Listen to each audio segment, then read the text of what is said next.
Welcome student, exam friend में आपका एक बार बहुत बहुत स्वागत है। तो आज का जो हमारा टॉपिक है Microsoft office Excel.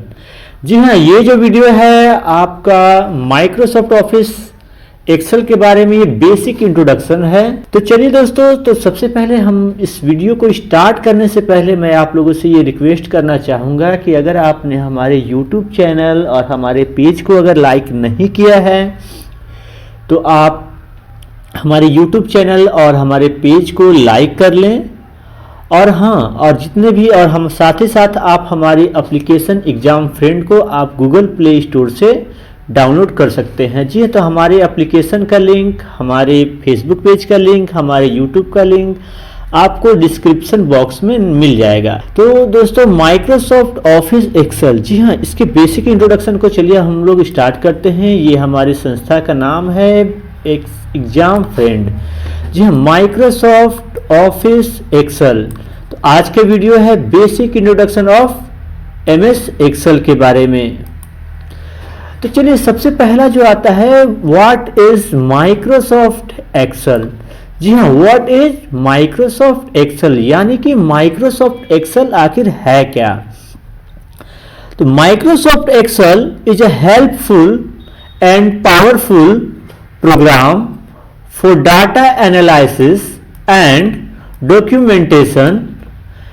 It is a spreadsheet program which contains a number of columns and rows, where each intersection of a column and a row is a cell. Each cell contains one point of data और one piece of information. तो हाँ, Microsoft Excel क्या है, एक बहुत ही helpful और powerful programme है, जिसको हम स्प्रेडशीट प्रोग्राम भी कहते हैं। और उसमें बहुत ही ज़्यादा संख्या में, यानी नंबर ऑफ कॉलम एंड रो, यानी कि इसमें बहुत ज़्यादा संख्या में कॉलम और रो इसमें प्रेजेंट होता है, जहां प्रत्येक इंटरजेक्शन है ना, यानी कि जब भी जो भी रो और कॉलम को कटने के बाद एक सेल बनता है और प्रत्येक सेल में एक point of data of information हम लोग उसमें ऐड करते हैं, यानी उस सेल में हम लोग डाटा को इंटर करते हैं। तो हाँ, अब आता है व्हाट इज वर्कबुक। जी हाँ, अगला पॉइंट है हमें जो पढ़ना है वर्कबुक के बारे में। जी हाँ, वर्कबुक, आखिर वर्कबुक है क्या। आप लोगों ने हमेशा सुना होगा एक्सेल में वर्कबुक ओपन करो।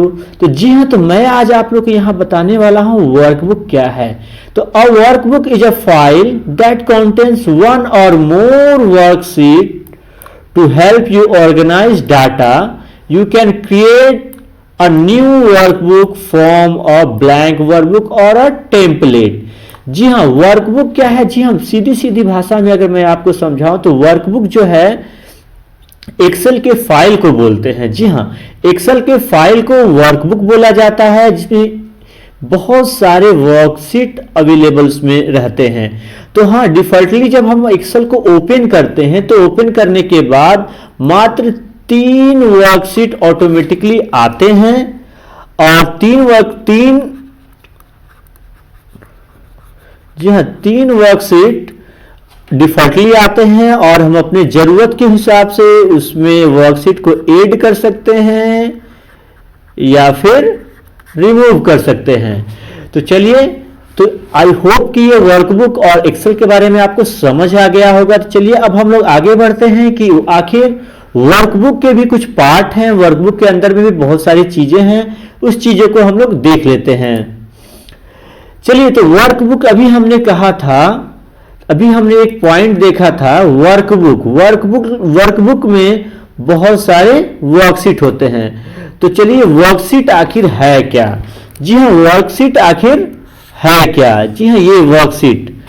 तो the term worksheet use in Excel document is a collection of cell organise in row and column. देखिए, द टर्म वर्कशीट, जो वर्कशीट का जो टर्म है हम लोग एक्सेल में डॉक्यूमेंटेशन के रूप में करते हैं, जो कि बहुत ज्यादा मात्रा में उसमें सेल जो है अवेलेबल रहता है, रॉ और कॉलम। जी हाँ, अभी आपने पिछले स्लाइड में पढ़ा था कि सेल जो है रॉ और कॉलम के इंटरजेक्शन के बाद बनता है। ठीक है, तो it is the working surface you interact with the inter data.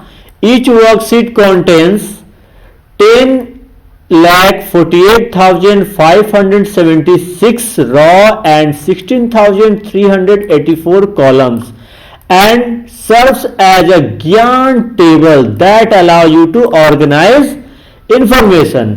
जी हाँ, तो worksheet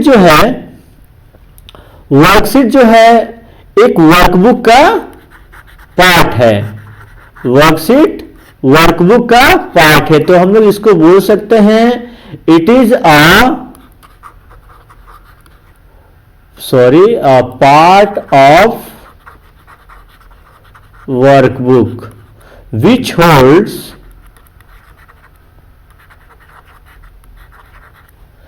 several columns and rows।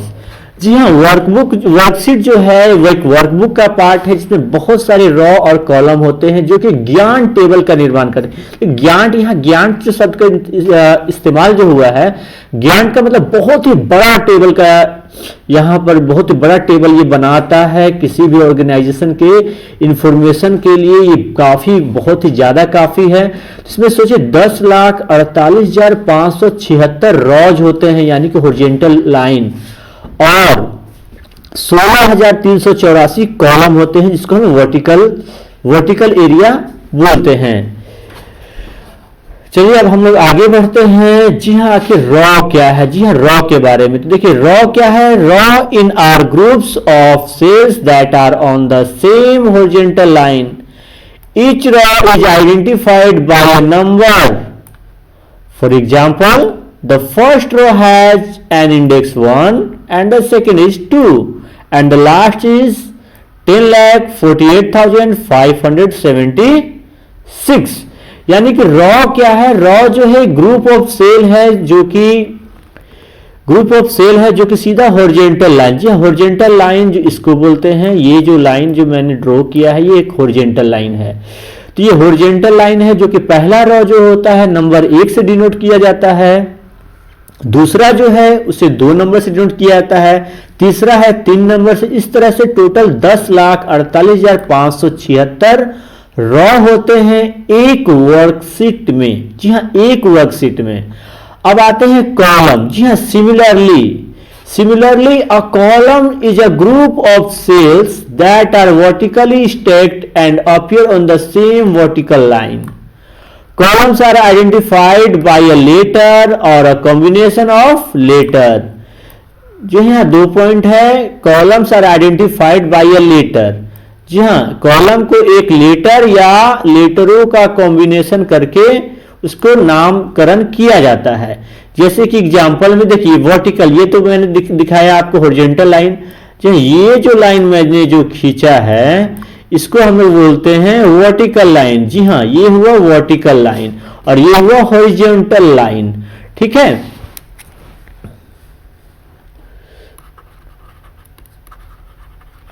ये हॉरिजॉन्टल लाइन हुआ और ये जो हमारा वर्टिकल लाइन हुआ। ठीक है, तो देखिए कॉलम जो होता है वो वर्टिकल लाइन होता है, वर्टिकल ग्रुप ऑफ सेल होता है। यानी कि एक वर्टिकल लाइन में जितने भी सेल आ गए वो सारे एक कॉलम के अंतर्गत आते हैं और उनको जो डिनोट किया जाता है लेटर से। जैसे कि पहला जो कॉलम है उसको ए कहा जाता है, दूसरा है बी, तीसरा सी, इस तरह से लास्ट जेड तक हुआ। फिर आपको देखिए ए बी करके ए जेड तक, उसके बाद आपका बी ए, बी बी, बी सी करके बी जेड तक। इसलिए लास्ट जो है आपका एक्स एफ डी तक 16,384 कॉलम होते हैं। ठीक है, 16,384 कॉलम होते हैं। अब चलिए अब हम लोग आगे बढ़ते हैं। अब अगला जो पॉइंट है सेल। जी हाँ, cell, CELL।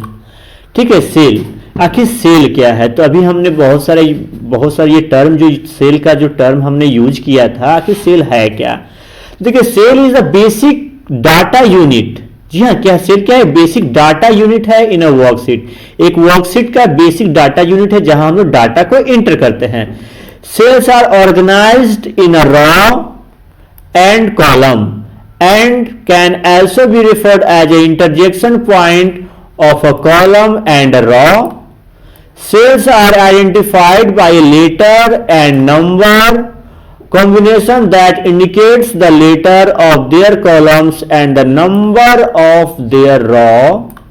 For example, the top cell is referred to as A1 and the bottom right cell is XFD 10,48,576। यानी कि इसको हम लोग समझते हैं कि सेल क्या है? वर्कशीट का एक बेसिक डाटा यूनिट है। जी हाँ, सेल क्या है?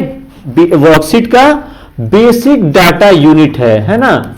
बेसिक डाटा यूनिट है जहां पर हम लोग ये देखिए, सेल ये इस तरह से सेल होता है, इसमें हम कोई भी डाटा इंटर कर सकते हैं। ठीक है, और सेल जो है ये रॉ और कॉलम को ऑर्गेनाइज करता है। ठीक है, हालांकि देखिए ये हम बताते हैं, यहां एक लाइन देख लीजिए, ये हुआ मेरा कॉलम। ठीक है, और ये इस तरह से जो मेरा लाइन गया वो क्या? रॉ गया। तो यहां एक कॉलम एक रॉ के कटने से जो ये जगह बनता है, इसी को हम लोग सेल कहते हैं। This is called cell. ठीक है, इसी को सेल बोलते हैं। जो पहला जो टॉप मोस्ट में जो लेफ्ट साइड में रहता है, उसको हम लोग सेल का जो नामकरण है वो कैसे करते हैं? तो जितने नंबर कॉलम में वो सेल है और जितना नंबर रॉ में है, दोनों को कंबाइंड करके हम उस सेल का नामकरण करते हैं। ठीक है, तो इसलिए सबसे ऊपर वाला सबसे बाएं साइड में जो है इसको A1 के नाम से जानते हैं, और दूसरा जो है सबसे लास्ट जो है XFD 10,48,576, यानी कि XFD 10,48,576। अब इसी तरह से B नंबर कॉलम का 5 नंबर रो तो B5 कहेंगे। ठीक है, अब अगला जो पॉइंट आता है दोस्तों, एक्टिव सेल। जी हाँ, एक्टिव सेल आखिर क्या है? 1 2 3 4 क्या है? ये कॉलम हो गया, 1 2 3 रॉ हो गया।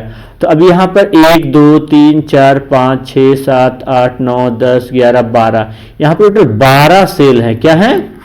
12 सेल हैं। तो अब देखिए, अब इसमें एक्टिव सेल वो होता है जो सेल अभी एक्टिव है, जो वो क्या होता है? एक बॉर्डर, एक मोटा लाइन से वो क्या होगा? एक बोल्ड लाइन से वो सेल घिरा होगा, और जिस सेल में अभी हम वर्किंग कर रहे हैं, जो सेल में अभी हम लोग वर्किंग कर रहे हैं, तो वो सेल हमारा एक्टिव सेल कहलाता है। यानी जो सेल अभी एक्टिव है, जो हाईलाइटेड है, जिसपे वर्क हो रहा है, जिसपे हम इंफॉर्मेशन को टाइप कर रहे हैं, that is called the active cell. ठीक है, आई होप कि ये आपको समझ में आया होगा।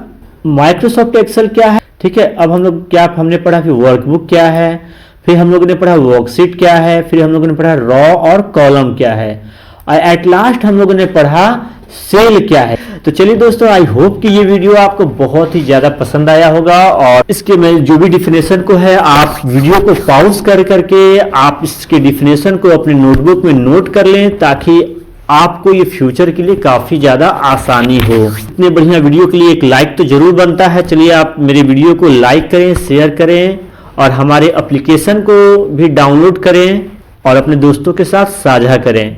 ओके दोस्तों, तो फिर मिलते हैं हम लोग एक्सेल के अगली वीडियो में। तब तक के लिए धन्यवाद।